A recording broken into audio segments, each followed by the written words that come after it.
धारा 21 आईपीसी में लोक सेवक की परिभाषा दी गई है। लोक सेवक शब्द उस व्यक्ति का द्योतक है जो एतस्मिन् पश्चात निम्नगत वर्णनों में से किसी में आता है। आईपीसी में जो जो वर्ण लोक सेवक के दिए गए हैं उसमें से एक या एक से अधिक किसी भी वर्ण का भाग होने वाला व्यक्ति लोक सेवक है। न्यायालय का हर ऑफिसर जिसके अंतर्गत समापक, रिसीवर, कमिश्नर आता है, जिसका ऐसे ऑफिसर के नाते यह कर्तव्य हो कि वह विधि या तथ्य के किसी मामले में कोई इन्वेस्टिगेशन करे या कोई रिपोर्ट करे, कोई दस्तावेज बनाए, अधिप्रमाणित करे या रखे, या किसी संपत्ति का भार संभाले, या उस संपत्ति का डिस्पोजल करे, या किसी न्यायिक आदेशिका का निष्पादन करे, या कोई शपथ ग्रहण कराए, या कोई इंटरप्रिटेशन करे। हर व्यक्ति जिसे ऐसे कर्तव्यों में से किन्हीं का पालन करने का प्राधिकार या अथॉरिटी न्यायालय द्वारा विशेष रूप से दी गई हो, ऐसा हर व्यक्ति लोक सेवक है। पांचवा, किसी न्यायालय या लोक सेवक की सहायता करने वाला हर जूरी मेंबर, असेसर या पंचायत का सदस्य भी लोक सेवक कहलाता है। छठा, हर मध्यस्थ या अन्य व्यक्ति, हर आर्बिट्रेटर या कोई दूसरा व्यक्ति जिसको किसी न्यायालय द्वारा या किसी अन्य सक्षम लोक प्राधिकारी द्वारा, कॉम्पिटेंट पब्लिक अथॉरिटी द्वारा कोई मामला या विषय विनिश्चय यानी कि डिसाइड करने के लिए या रिपोर्ट देने के लिए डायरेक्टेड किया गया हो, निर्देशित किया गया हो। सातवां, हर व्यक्ति जो किसी ऐसे पद को धारण करता हो जिसके आधार से वह किसी व्यक्ति को परिरोध में करने यानी कन्फाइन करने या उसको रखने के लिए सशक्त हो, किसी व्यक्ति को निरुद्ध करने के लिए सशक्त हो, कन्फाइन करने के लिए सशक्त हो किसी कानून के द्वारा, ऐसा हर व्यक्ति लोक सेवक है। इसमें पुलिस और वन विभाग के लोग भी शामिल हैं, उन्हें भी लोक सेवक माना गया है क्योंकि वो भी किसी व्यक्ति को किसी अपराध करने पर परिरोध में रख सकते हैं या उन्हें ऐसा करने के लिए विधि के द्वारा सशक्त किया गया है। आठवां, हर ऑफिसर जिसका ऐसे ऑफिसर के नाते यह कर्तव्य है कि वह अपराधों का निवारण करे, अपराधों की इत्तला दे, अपराधियों को न्याय के लिए उपस्थित करे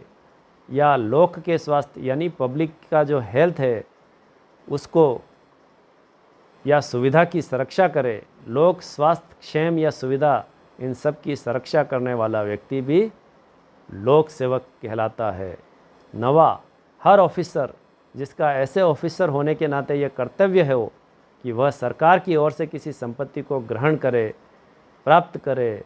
उसको रखे या उसको व्यय करे, या सरकार की ओर से कोई सर्वेक्षण, निर्धारण या कोई कॉन्ट्रैक्ट या संविदा करे, या किसी राजस्व आदेशिका या रेवेन्यू का कोई ऑर्डर निष्पादन करे, या सरकार के धन संबंधी हितों पर प्रभाव डालने वाले किसी मामले में अन्वेषण या कोई रिपोर्ट करे, या सरकार के धन संबंधी हितों से संबंधित किसी दस्तावेज को बनाए, अधिप्रमाणीकृत करे या रखे, या सरकार के धन संबंधी हितों की सुरक्षा के लिए किसी विधि के व्यतिक्रम को रोके, ऐसा हर व्यक्ति लोक सेवक है। भारतीय दंड संहिता में ऐसे हर व्यक्ति को जो इस परिभाषा के खंडों में से किसी में भी आता हो वो लोक सेवक के अंतर्गत आता है। 10वां, हर ऑफिसर जिसका ऐसे ऑफिसर के नाते यह कर्तव्य हो कि वह किसी ग्राम, नगर या जिले के किसी धर्मनिरपेक्ष सामान्य प्रयोजन के लिए किसी संपत्ति को ग्रहण करे, प्राप्त करे, रखे, व्यय करे, कोई सर्वेक्षण या निर्धारण करे, या कोई रेट या कर उद्ग्रहित करे, या किसी ग्राम, नगर या जिले के लोगों के अधिकारों के अभिनिश्चय के लिए कोई दस्तावेज बनाए, अधिप्रमाणीकृत करे, ऐसे दस्तावेज को रखे, धारण करे, ऐसा हर व्यक्ति लोक सेवक कहलाता है। 11वां, हर व्यक्ति जो कोई ऐसा पद धारण करता हो जिसके आधार से वह निर्वाचक नामावली यानी इलेक्टोरल लिस्ट जो होती है उसको तैयार करने, प्रकाशित करने, बनाए रखने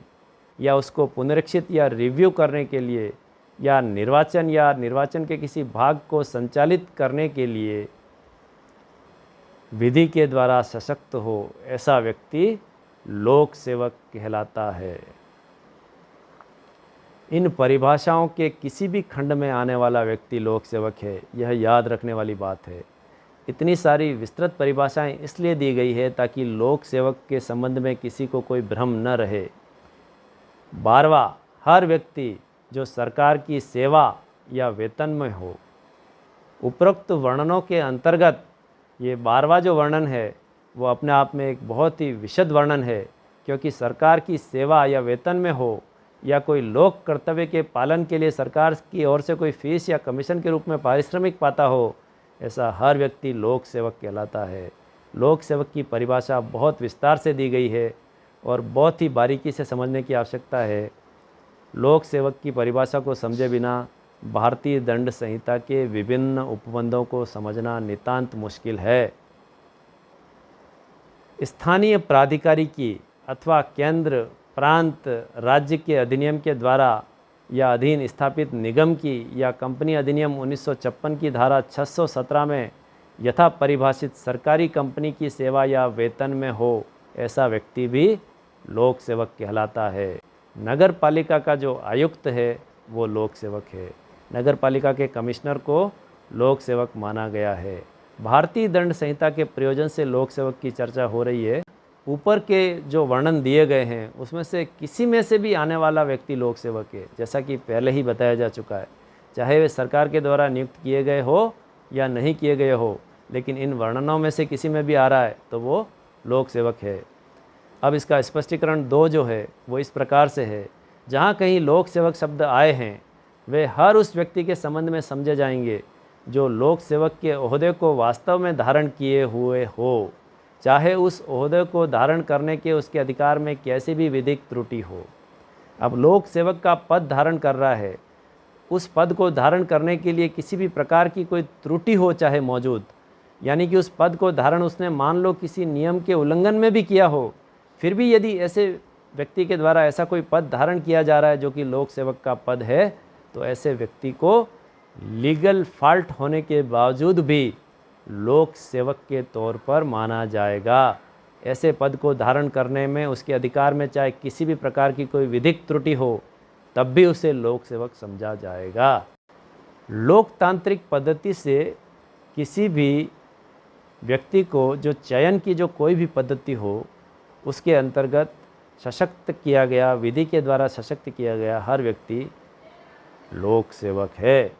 निर्वाचन के दायित्वों को निभाने के लिए जिसे विधि के द्वारा अधिकार दिया गया हो, ऐसा व्यक्ति लोक सेवक है।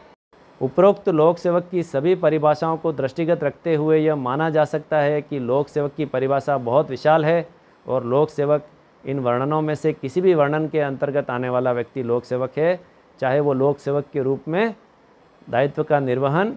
किसी भी विभाग में या किसी भी ओहदे में किसी भी पद पर कर रहा हो।